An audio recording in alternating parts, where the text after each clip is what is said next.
అసంబద్ధమైన మాటలు మాట్లాడితే అడ్డుపడతాం madam. MLA అయినా ఎంపీ అయినా అందరూ పౌరులే, మేము కూడా స్థాయిలమే, అయినా అడ్డుపడతాం.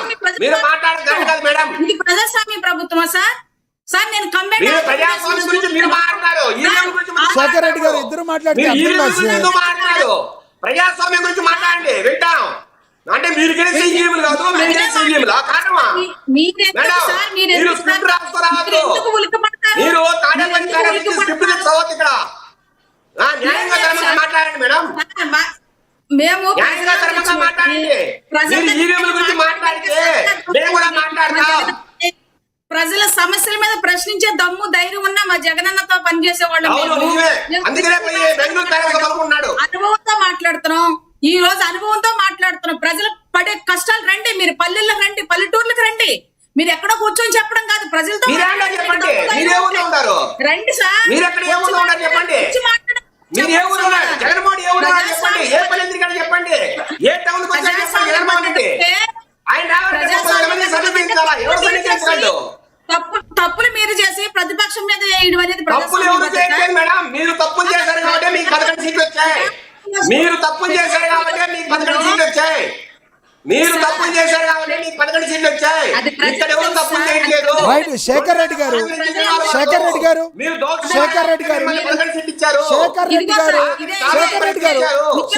గారు ఒక్క నిమిషం ఆగండి. శేఖర్ రెడ్డి గారు ఈ టైం మొత్తం మీరు తీసుకుంటే ఆ టైంలో ఆవిడ మాట్లాడారు సార్.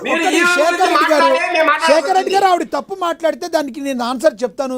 దయచేసి మీకు వచ్చే వరకు మీరు ఆగకపోతే ఎలా సమయంలో పట్టించండి. ఎస్, ఒకటి ఆయన అడిగారని కాదు, కానీ గతంలో మీరు కూడా 150 సీట్లు పైన గెలిచారు.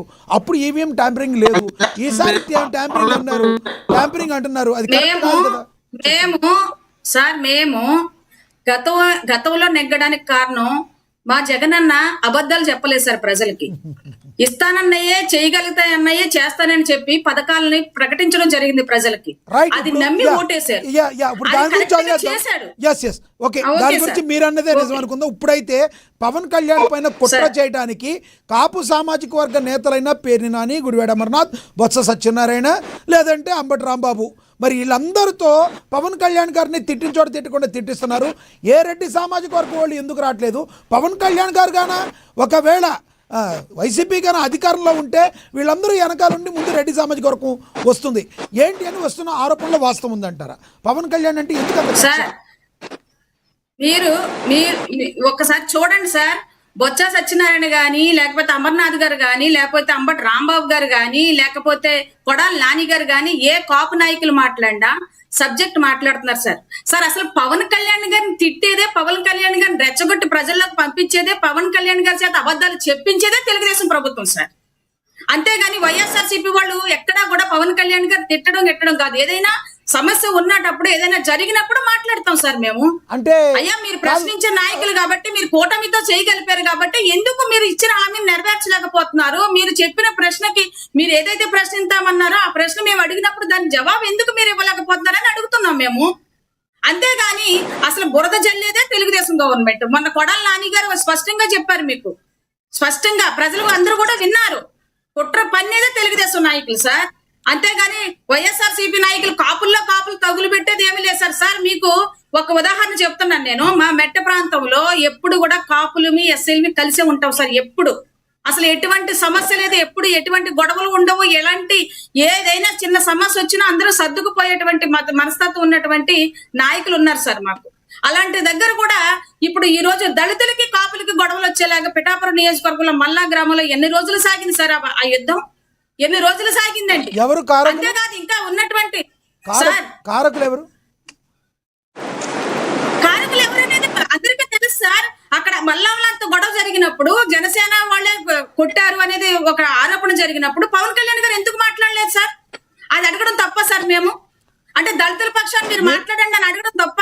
మీరు మాట్లాడింది మరి ద్వారంపూడి చంద్రశేఖర్ రెడ్డి గారు అదే జనసేన కార్యకర్తల మహిళల్ని జాకెట్లు చించుకొట్టినప్పుడు మీరు అడిగారా ఎందుకు ఇలా కొడుతున్నారని? మీ జగన్మోహన్ రెడ్డి గారిని కానీ లేదంటే వాళ్ళని కానీ అడిగారా గతంలో మీరు ఎప్పుడన్నా?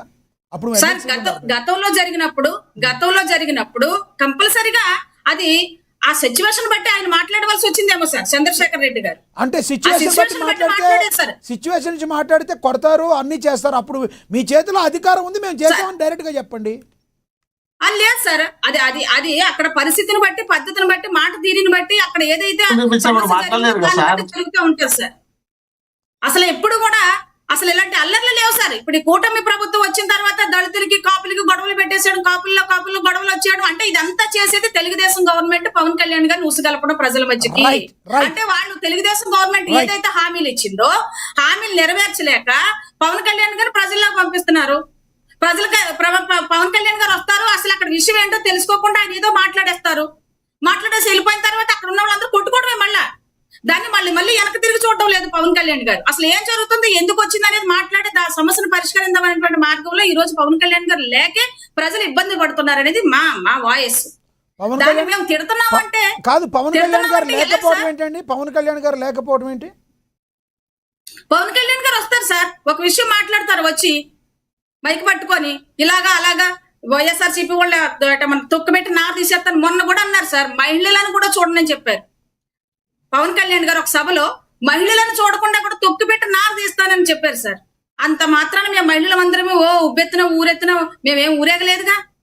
అంటే విషయం అది మాట్లాడేసి వెళ్ళిపోతారు సార్. తర్వాత వీళ్ళందరూ గుద్దులాడుకొని కొట్లాడుకొని సావడమే. అది చచ్చినప్పుడు మళ్ళీ ఈ వెనక్కి తిరిగి చూడరు, సమాధానం చెప్పరు. అది సార్ ఇప్పుడు ఈ రోజు ప్రజలు పడుతున్న ఇబ్బందులు, ప్రజల బాధ. అంటే కూటమి ప్రభుత్వంలో ఒక మంచి నాయకుడు వెళ్ళాడు సార్. మీకు ఉదాహరణ చెప్తాను, నేను పవన్ కళ్యాణ్ గారితో పనిచేశాను కాబట్టి ఆ అనుభవంతో చెప్తున్నాను నేను. ఆయన ఒక మహాసభలో దావీదు గొల్యాదు కోసం ఆ మహాసభలో చెప్పినప్పుడు క్రిస్టియన్ అంతా కూడా చాలా ముగ్ధులయ్యారు సార్ ఆయనకి.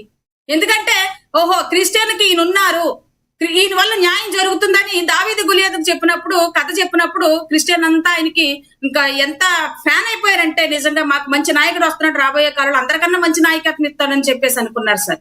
అంతేగా సార్ ఆయన సభకు వచ్చేటప్పుడు రాజ్యాంగాన్ని పట్టుకొని వచ్చి సనాతన ధర్మం అన్నారో ఈ క్రిస్టియన్లు అందరూ దూరం అయిపోయారంటారా మీరు? ఇప్పుడు దూరం అయిపోయారు సార్. సనాతన ధర్మం కోసం ఆయన, సనాతన ధర్మం అంటే సార్ హిందువులు మేము ద్వేషించట్లేదు సార్, క్రిస్టియన్ ద్వేషించట్లేదు. కానీ ఒక నాయకుడు, ఒక రాష్ట్రీయ నాయకుడు, ఒక్క మాట చెప్పండి, ఎప్పుడైనా పవన్ కళ్యాణ్ గారు క్రిస్టియన్లు కానీ లేదంటే ముస్లింలు కానీ తోలనాడిన ఒక్క మాట కానీ క్రిస్టియన్లు ఇలా చెయ్యండి అని చెప్పింది కానీ ఒక్క సందర్భాన మీరు చెప్పగలరా?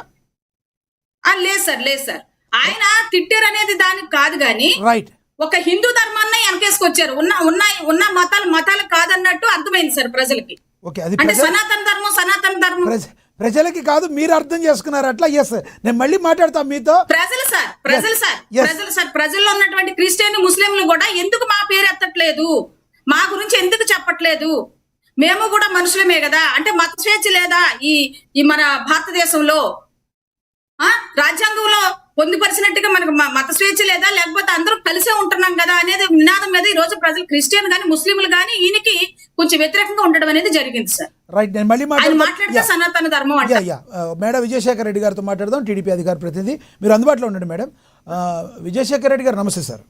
సార్ విజయశేఖర్ రెడ్డి గారు, మీకు ప్యానలిస్టులకి అట్లాగే ప్రేక్షకులకు కూడా నమస్కారం. నమస్తే సార్. చెప్పండి, పవన్ కళ్యాణ్ గారు వినబడుతుంది, క్లియర్గా ఉంది, క్లారిటీగా ఉంది. పవన్ కళ్యాణ్ గారి మీద కుట్ర జరగడానికి కారణం వేరెవరో కాదు, కేవలం టీడీపీనే అని చెప్పి మాజీ ఎమ్మెల్సీ శివకుమార్ గారు మాట్లాడుతున్నారు. సార్ ఈ రోజు కాదు సార్, మొదటి నుంచి 2010 ఏ రోజైతే రాజశేఖర్ రెడ్డి గారు చనిపోయారో ఆ రోజు నుంచి మమ్మల్ని తెలుగుదేశం పార్టీ ఇబ్బంది పెడుతోంది, మమ్మల్ని కాంగ్రెస్ పార్టీ ఇబ్బంది పెడుతోంది, కేంద్రంలోనే సోనియా గాంధీ గారు ఇబ్బంది పెడుతున్నారు. సరే వీళ్ళు ముఖ్యమంత్రి కావడం కోసము రాజశేఖర రెడ్డి చనిపోగానే ఒక పెద్ద కథ అల్లారండి. 600 మంది చనిపోయారు, ఆయన చనిపోగానే హాలిడేకి వచ్చింది అందరికి. 600 మంది చనిపోయారు, మేము ఇక అందరి ఇళ్ళకి వెళ్ళి పరామర్శించాలా, పరామర్శ యాత్ర చేయాలా, ఓదార్పు యాత్ర చేయాలని ఒక పెద్ద డ్రామా ఆడి అందరి ఇళ్ళకి పోవాలని చెప్పి ఒక 100 జీబులు 200 జీబులు వేసుకొని ప్రతి ఊరికి వెళ్ళి ఆ క్రమం నుంచి